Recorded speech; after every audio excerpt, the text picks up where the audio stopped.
Hey everyone, it's Christy with Cottage Grove Quilt Company. So we are here today and we've got our quilt laid out. Doesn't that look pretty? And we've got our setting triangles put in place and everything's ready to start sewing. So now we need to talk about sewing and sewing on point. So sewing on point, you want to be sure that you're not pulling your fabric and stretching it when you sew. Because it's all biased, so you don't want to pull and stretch it as you go. So also you need to understand that we are working with 10-inch squares, but our setting triangles are designed for a 12-inch square. So we need to kind of talk through how to do this.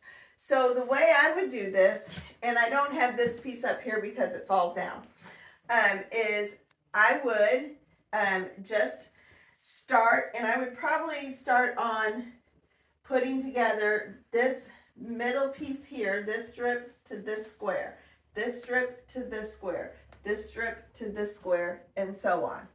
Okay, and then I would then also do the rows. Boom. And then once I have this row and this together, sew them together, so that makes 12 inches finished. And then you will come in and then sew your setting triangle to it. It's a little more convoluted because we're doing a sashing here than what normally would be, but it'll be very pretty when you're done because you won't lose out here your secondary unit. So it's real important that you keep everything laid out because it's real easy to come along and turn this triangle this way. That won't work.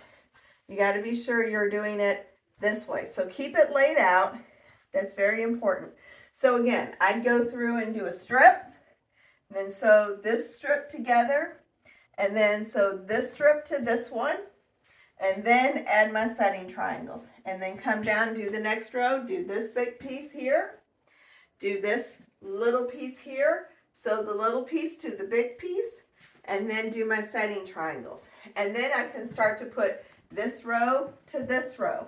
Okay, and then the same here. You're going to do this little section here, this little top section here. You're going to come in, add your setting triangles, and then add it to this one. And then you can add in your quarter triangles. Okay, so don't overcomplicate it. It's not that hard to do, but you just need to work very methodically.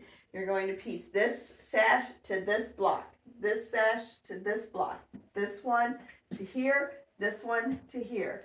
Then you're going to do the rows, and then you'll piece this row to this one, add your setting triangles, and then you'll be ready to add the next row. So that's what you're working on this week, is piecing together the center.